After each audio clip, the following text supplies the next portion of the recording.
Peace and love, family. It's Devon and Jennifer, and we are Chameleon Love. Everybody knows that in order for your relationship to thrive, you must nurture it.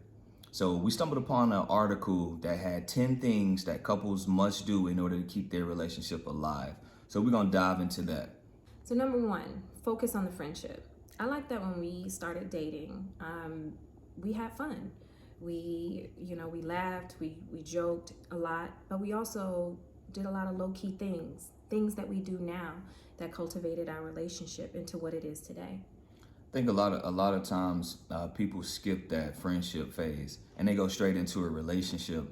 And not saying that it couldn't work, because there is evidence that it can work from people that I know. However, I wouldn't recommend it. Take time to get to know each other, date each other, find out what you like, what you don't like. You may have some things in common, you may not. But I think by taking that time to be friends will allow you to cultivate a relationship, and you all can always remain friends, because just because you're in a relationship doesn't necessarily mean that you're friends. You may have other best friends. Like, this is my best friend. Genuinely, she is my best friend. I love to travel with her. I love to go to games. I love to go to movies and comedy shows and all kinds of stuff that we do. And we take time to make sure that we doing friendship check-ins, to make sure that is there anything that I need to do to improve? Is there anything that I need to do to help you, or help us become better or stronger in our friendship? So you have to take the time. Or vice versa. Is there anything else that that you want to see more of, or that you're not seeing enough of? So just literally having those candid conversations about what it is that is making you stronger, what's making you weaker, and what's going to propel you. Facts. Number 2, be romantic. I love to romance her. Yes, you do. That's something that I take pride in, because not everybody knows the art of romance. People think, oh, just because it's Valentine's Day that I need to romance her, or I want some tonight, so because I want some tonight, I'm gonna do something romantic. I'm gonna give her flowers, or I'm gonna give her, romance her mind, stroke her mind. That right there helps out a lot. When you romance her throughout the day and not look for sex, sometimes it can catch you off guard, and when it catch you off guard, sometimes it's the best time. Dope. Yeah, I love the way you romance me. I love the fact that it doesn't always have to be materialistic things. Now, when we first started dating, I did require that. Like, I was looking for materialistic, man. I was like, I was looking for flowers. I was looking for candy. I was looking for a way to say the typical stuff that women look for. Like, he doesn't love me unless he's buying me something, and that really changed me. The way you have taught me how to be loved has changed my concept of love. Like, it doesn't always have to be a thing, but it's definitely an action that you're showing me constantly, consistently, and over and over. And I appreciate that, because the random flowers, now it's random flowers throughout the year, or a dinner that I love, or something that hits me differently, that doesn't have me on the lookout for anything, but I expect the actions of your love. What I try to do is I try to romance her every day, and that's different things. And I'm gonna give you, fellas, if any fellas are watching this, I'm gonna give you a couple of tips. I ain't gonna give you all the game. You gotta talk to me on the side for that, but I'm gonna give you a couple of tips. Go ahead, So she already told you about the random flowers, but I romance her according to her love language. So if you don't know her love language, find it out. But I do things like I'll send her lyrics that remind me of her, of a song, or I'll send her the whole song that makes me think about her when I hear it.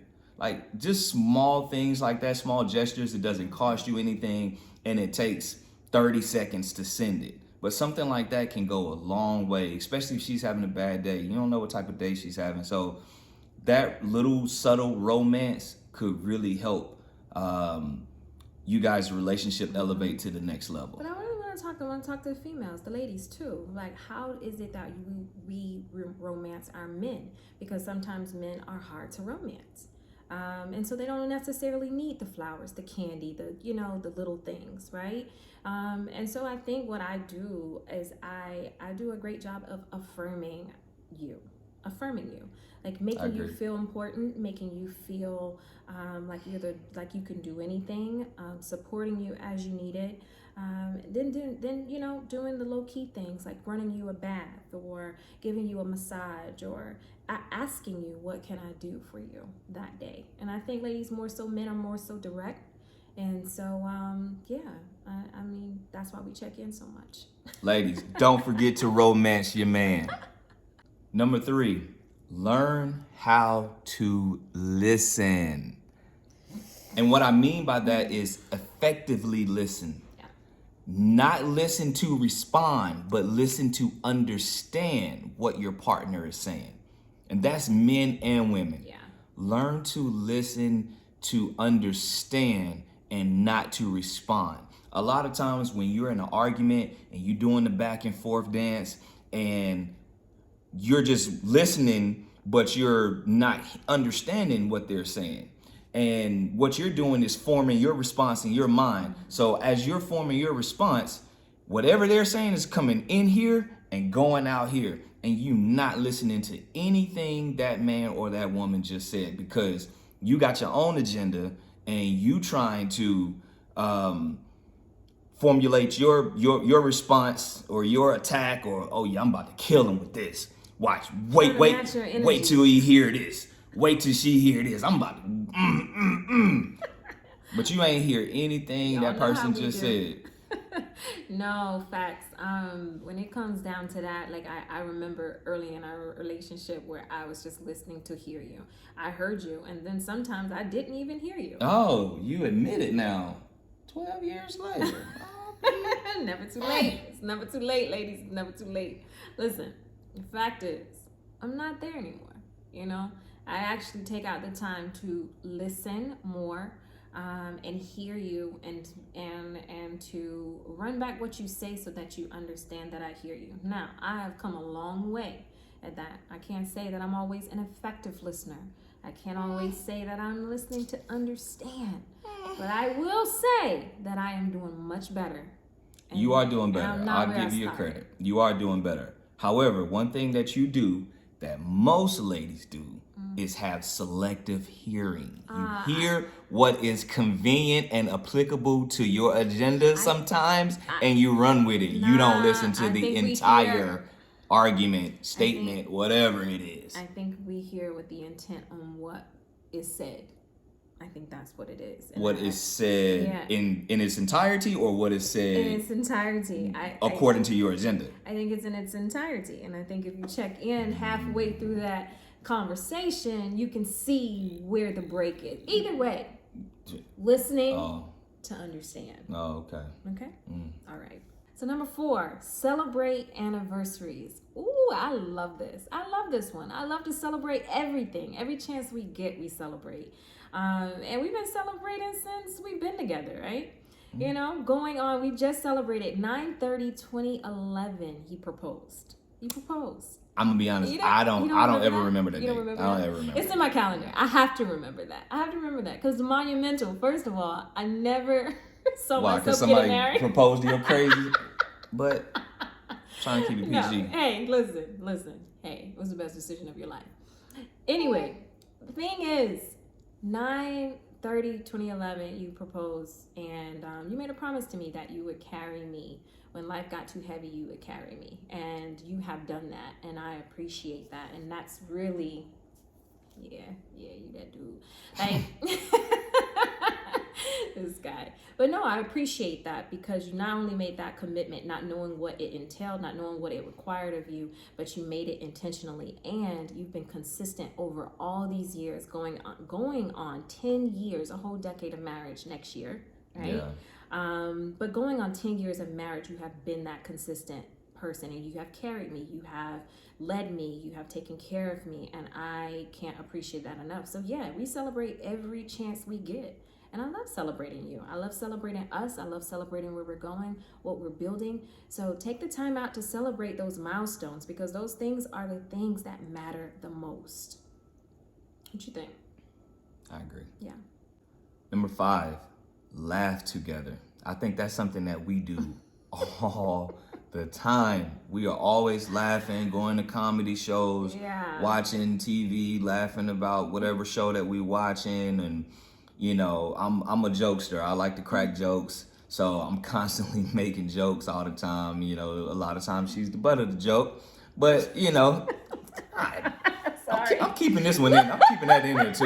My bad, y'all. Speaking of laughter and spit. Anyway, so this is what we go through all the time. This is what we go through. This is what I go through all the time. Anyway, she's always the butt of the joke. Obviously, as you can see, my little sprinkler system over here. So laughing all the time. That was unscripted, by the way. That I didn't expect her to spit on me while she was laughing. Anyway, threw me all off. Laughter. You mean like the flipper? Laughter. Okay. Anyway, Okay. laughter is very essential for the heart, for the soul, and for your relationship. And I think that's something that most couples probably don't do enough of. We have probably the most inside jokes. And we'll stay up sometime. We'll literally get into bed at like 10:30, and we won't go to bed till like 12:15 because we're laughing about something or talking junk or doing something. Yeah. And we stayed up for 2 hours past the time that we actually got into the bed, just laughing and joking and reminiscing about stuff. Why not laugh? If you're not laughing, something's wrong. Something's wrong. You know, so find something to laugh about, keep that in there, you know, and be authentic in it and let it go. Number 6, appreciate one another. I'm very appreciative of my wife. I love how the fact she's a wonderful wife. She's a fantastic mother. And most of all, she's just an all around good person. And I appreciate her, but I show my appreciation in various ways. I won't get into the specifics of everything, but one of the ways to kind of go back to what we talked about earlier is I'll bring her flowers.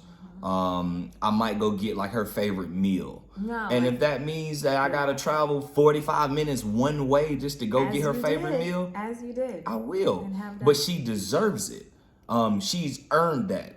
And I'll travel a longer distance to get her favorite meal if I have to, if it's something that I know is going to make her day. I try my best to show her or tell her my appreciation every single day.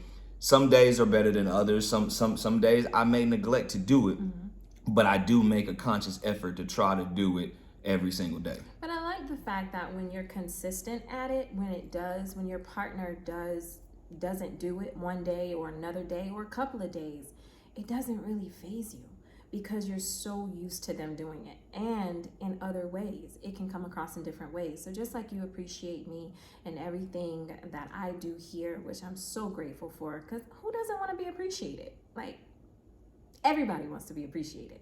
And so I love the fact that it's not scripted or it's not the same thing all the time.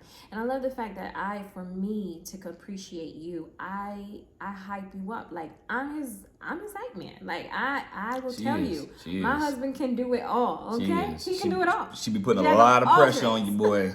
I'm like, but to me, in my mind, in my heart, you can. And you will. And so there's, when it comes down to support or you wanting to get away or you needing some time away, like sending you away, I love to do that. I love to be able to send you away so that you can decompress. Or I love to be able to say, I got the kids tonight, so, you go chill and do what you need to do to, take care of you. Because at the end of the day, me helping you take care of you is helping to appreciate you, but it's appreciating what we have more. Yeah. Number 7, cook together. Now, be that as it may. What's your disclaimer? I don't do cooking. I don't cook. I can make some mean Captain Crunch, but I don't really cook like that. I'll fill in. I can make some spaghetti or some lasagna or something like that. I don't. But every so often, we will cook a recipe together, like a Valentine's Day or something. Once a year, maybe. Whenever we feeling that's that. the chef. That's the cook. Our kids love her cooking. They do. They'll eat my little breakfast and be like, okay, when's the real food coming, Dad? I'm like, thank you, son. I appreciate you making But you Dad try. feel great. It's the effort. It's the effort. Because some people won't even touch the kitchen. If they can't do it, But- they won't even try. But I will say we do have some friends of ours, and I don't think they would mind us mentioning them. But Ron and Tamika Buchanan, shout out them. Those are really good Yes. friends of ours. They cook a I lot love that. together. They do. And I think that's awesome. Ron loves to cook. Yeah. Tamika loves to try new things. Right. So I think that's a perfect way. If that works for you, by all means do it. Again, it's something Shout out that Buchanan's. we don't necessarily do Yeah. all the time, but I do think that can help build that team and make it a team effort. And the closeness in that, right? Yeah. But hey, you might not cook, but if you make some drinks, my baby can make a mean margarita. So Hey now. Let me tell them all our secrets. hey, it goes with the cooking, right? Number 8, be optimistic. Be optimistic about your relationship. Be optimistic about your career. Be optimistic about where the future is taking you guys. Break that down real quick. So I try my best not to be pessimistic. I try to look at the glass half full. Vast majority of the time, I try to look at the glass half full. But we are also optimistic about where our future is taking us. We obviously don't know, but we are a family of faith. We do believe in God. Absolutely. And we do trust that God is leading us to a better place, to greater endeavors. And so what we did was we opened LLCs and business bank accounts, and we don't really have any business right now. Now I am building one out. I'm gonna keep that on the hush hush, but I am building something out. But we do have another one that we haven't done anything to yet.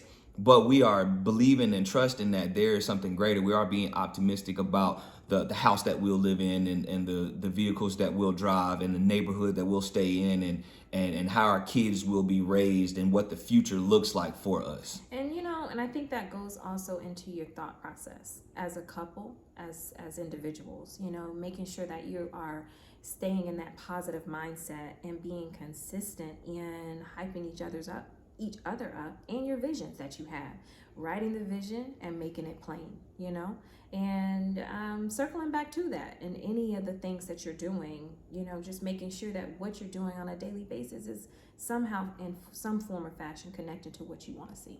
And we pray together.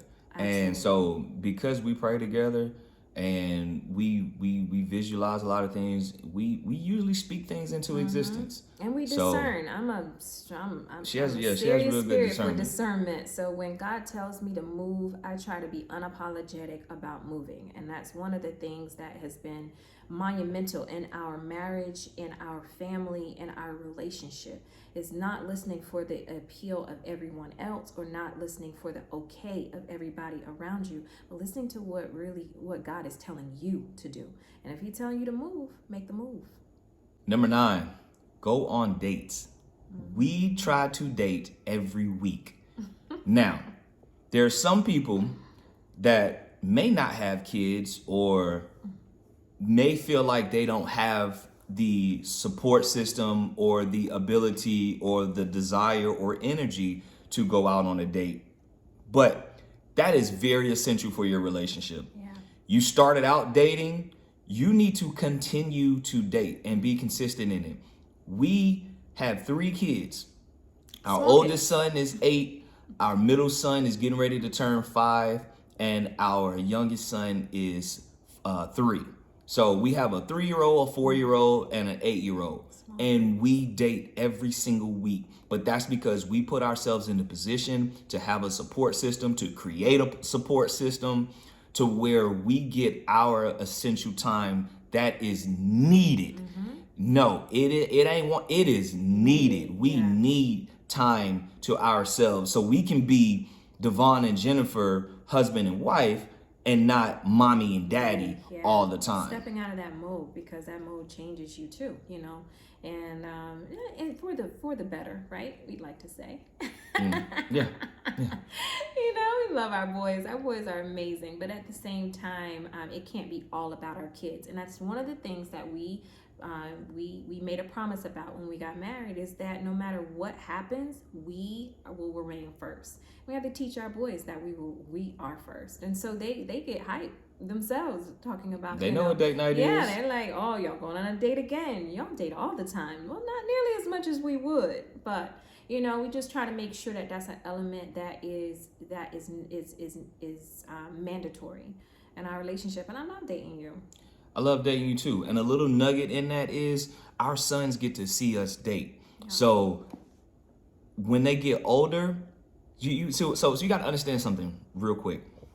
We are raising someone's husband. Mm-hmm. And because we are raising someone's husband, we have three boys who become men. And it's my job to show them how to treat women, mm-hmm. and how to date women and how to love women. That is my job, and I take that job very seriously. So I am glad that they are 3 and 4 and 8 years old, and they know what date night is. They know what date night looks like. We talk about it, mm-hmm. and we are consistent in dating each other. Yes, absolutely. Last but not least, control your anger. And I'll put a slash on that. Learn how to actually effectively argue. And that kind of goes hand in hand with listening effectively. Learn how to talk to your significant other. Not talk at your significant other. Learn how to talk through, talk with your significant other. That is going to be very, very key in whether you guys stay together or whether you guys part ways. In the beginning of our relationship, I didn't always know how to talk to people, and I didn't know how to talk. I always had to know how to talk to you. I was raised in a household that was very direct in how we talk to people, very in your face, very brash, unapologetic, and very intentional about what we say. Mm-hmm. And so I had to learn that she didn't grow up like that. I didn't. So because she didn't grow up like that, very indirect. It was more fluff. It was more indirect, and mine was more direct and straight to the point. So we had to figure out how to argue effectively in order for us both to get our points across. We don't have to agree. We can agree to disagree, but still not be angry with each other. Yeah. And then getting to the point to where we learned each other's intention. It took me a minute to realize that this man is not out to hurt me. He's not out to get me. He's not out to make me feel bad. He's not out to demean me. There's nothing, there's no ill will against me, even in an argument. And I think we just forget that it's so easy to forget that you're on the same team.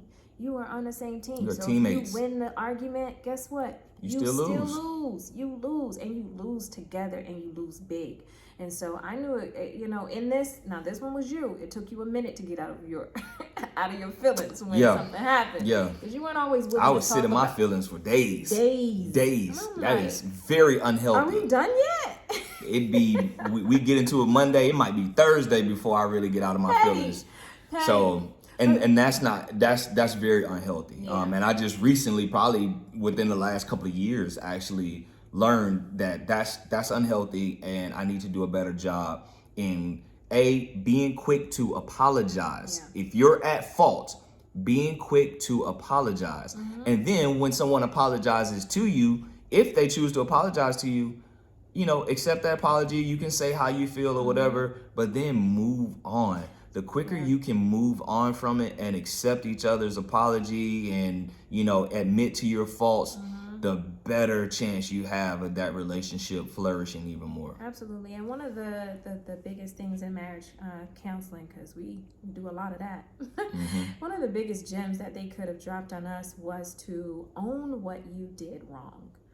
Be quick to say what you did wrong or what you could have done better in the argument, so that at least in the forefront you can get that out and you can own your mistake up front, or regardless of if it is a mistake or not, whatever it is, just own your part so that you guys can own it together. So there you have it. Those are 10 things to keep your relationship alive. We appreciate y'all for rocking with us through the whole episode. Mm-hmm. Again, you can find me on IG at Vaughn_Tough. You can find us on IG at Chameleon Love Podcast. And you can find her on IG. Jenny Grind. We ask that you subscribe to our YouTube channel, and it is Chameleon Love Channel. Please look us up. Please tell your friend of a friend. Tell 3 friends, tell 4 friends to tell 4 friends. We appreciate y'all. Comment, share. Peace and love. Keep Chameleon loving. Keep Chameleon loving.